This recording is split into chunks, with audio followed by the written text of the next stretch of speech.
bienvenue à la suite de cette formation.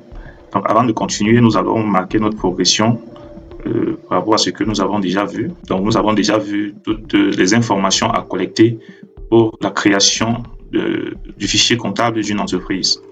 Donc, nous avons vu déjà tous ces éléments et il est important que l'on puisse marquer notre progression. Donc, le chapitre 1 est fini. Nous avons abordé le chapitre 2, notamment les informations à collecter pour la création du fichier comptable. Donc, il est question maintenant pour nous de créer le fichier comptable proprement dit. Donc, pour ce faire, nous allons aller ouvrir déjà notre logiciel à partir de la barre des tâches. Nous allons l'ouvrir. Et voilà tel qu'il se présente. Donc, la création d'un nouveau fichier comptable obéit pratiquement de la même façon que les fichiers de la suite Microsoft. Donc, vous ouvrez le fichier, vous ouvrez le logiciel d'abord, et puis ensuite, vous créez un nouveau fichier. Ça veut dire que vous pouvez créer autant de fichiers que vous voulez, donc en fonction des différentes entreprises que vous gérez. Si vous êtes un consultant ou encore un étudiant que vous avez besoin de travailler sur plusieurs types de comptabilité, voilà, vous pouvez créer plusieurs fichiers comptables. Donc, la création d'un fichier comptable, maintenant, nous allons aller sur notre menu fichier ici, cliquer dessus et puis cliquer sur nouveau. Cette boîte de dialogue qui s'affiche nous demande d'indiquer la raison sociale de notre société. Donc là, il s'agit du nom de l'entreprise que vous souhaitez créer. Et comme exemple, nous allons créer Parlons Gestion. Voilà, donc il nous est demandé, souhaitez-vous reprendre ces informations dans la fiche identification du dossier en cours de création. Donc on va laisser cliquer sur oui pour que toutes ces informations soient reportées, puissent apparaître dans la fiche d'information de la société. Et par la suite, nous allons saisir les données de l'entreprise. Donc là, ça dépend maintenant des données que vous avez collectées. Donc il était question dans la vidéo précédente que vous puissiez collecter un certain nombre d'éléments, notamment toutes les informations sur l'identité de la société et l'activité de l'entreprise. Voilà, donc c'est ici, par exemple, que vous devez remplir ces informations-là. Donc ici, on va dire consulting comme activité. Donc toutes les autres informations ici, vous pouvez les remplir si vous les avez. Donc je peux mettre le téléphone, qui est mon numéro de téléphone d'ailleurs. Ok. Donc toutes ces informations, l'adresse, le complément, code de la ville, vous pouvez les remplir si vous les avez. Moi, par exemple, je peux écrire ici, par exemple, je suis au Cameroun. C'est à titre d'exemple. Et puis le numéro de contribuable, vous le mettez là. Le code postal ville, le code postal ici, la ville là. Donc voilà comment vous devez remplir ces informations-là. Ensuite, on va cliquer sur suivant. Et ici, on nous demande de définir les dates de début et de fin d'exercice. Donc, on sait tous qu'un exercice comptable a une durée de 12 mois. Donc, du moins pour ce qui concerne le secteur OHADA. Donc, tous ceux qui sont dans la zone OHADA, on sait tous que l'exercice comptable a une durée de 12 mois. Donc ici, par défaut, le logiciel justement a sélectionné une durée de 12 mois qui est cette année 2025, donc du 1er janvier 2025 au 31 décembre 2025. Donc on va laisser cela ainsi puisque ça nous arrange. Donc important, aucune modification ne sera autorisée après création des comptes et sections.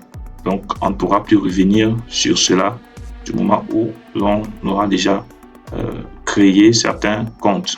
Voilà. Donc, on va indiquer la longueur d'un compte.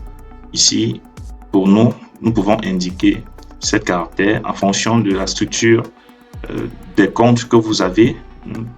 Je conseille très souvent de mettre le minimum à 7 caractères ou encore 6 caractères. Donc, vous pouvez aller jusqu'à 13 caractères. Mais bon, je ne vois pas trop l'utilité. Donc, on peut laisser à 7 caractères. Et la section analytique également, on va mettre 7 caractères. Puisque notre formation se veut complète, nous allons travailler tous les aspects du logiciel. Donc, notamment la section analytique également. Alors, on va cliquer sur suivant et nous allons préciser la devise de tenue de notre comptabilité. Donc, on va dire que le franc CFA. Donc, quel que soit le pays où vous êtes, si vous êtes en Europe, vous devez cliquer ici euro. Si vous êtes dans un pays qui utilise le dollar, vous devez cliquer sur autre et préciser ici de l'USD ou le dollar. Donc, vous devez préciser la devise.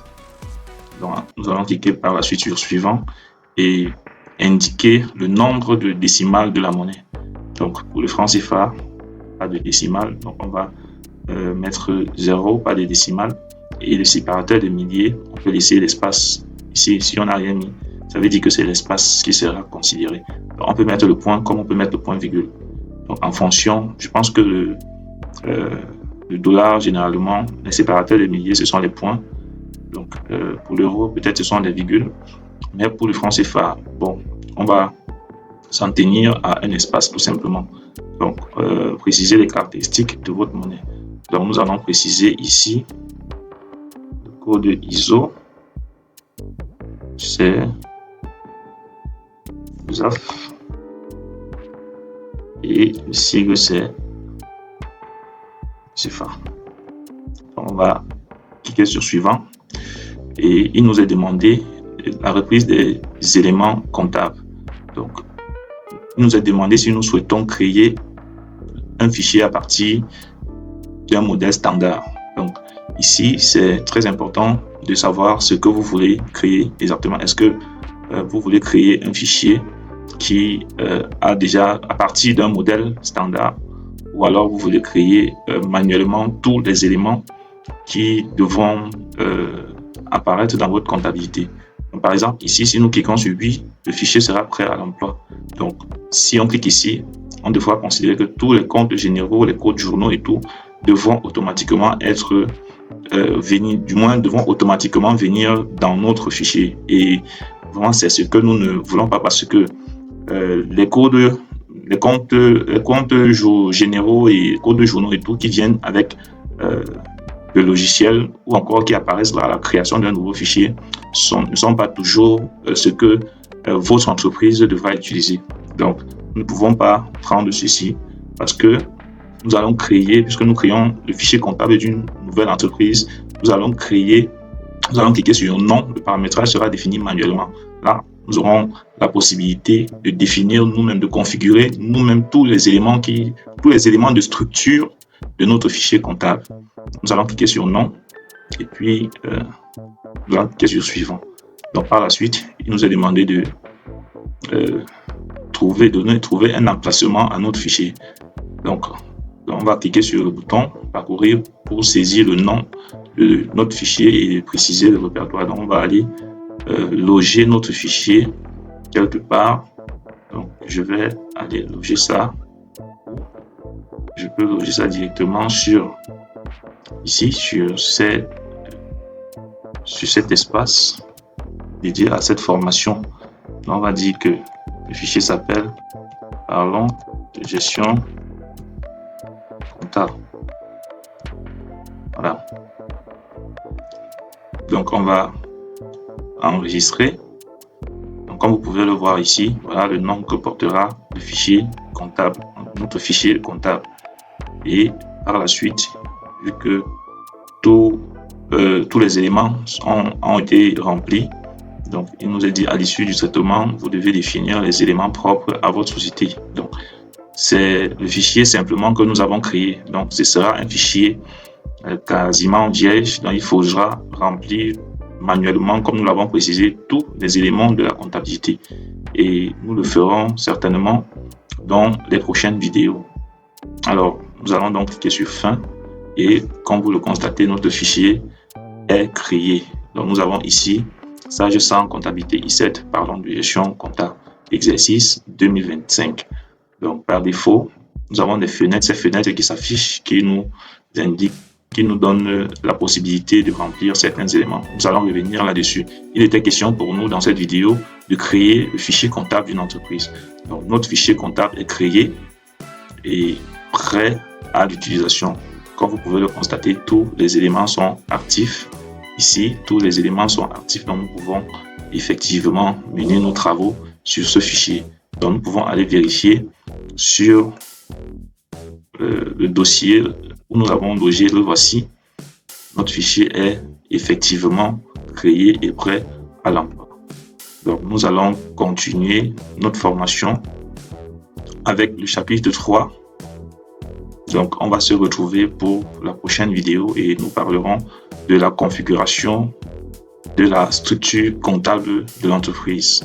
Donc on commence déjà à entrer ici dans les travaux même du comptable. Donc il faudra configurer véritablement le fichier comptable. La configuration d'un fichier comptable détermine comment est-ce que vous allez tenir votre comptabilité. Donc c'est un aspect qui est hyper important. Quand vous avez déjà la capacité de bien configurer votre fichier comptable, alors vous êtes certain que toutes les opérations que vous aurez à mener dans votre fichier comptable sera bien structuré. Voilà. Donc on va se dire à la prochaine vidéo. Ciao.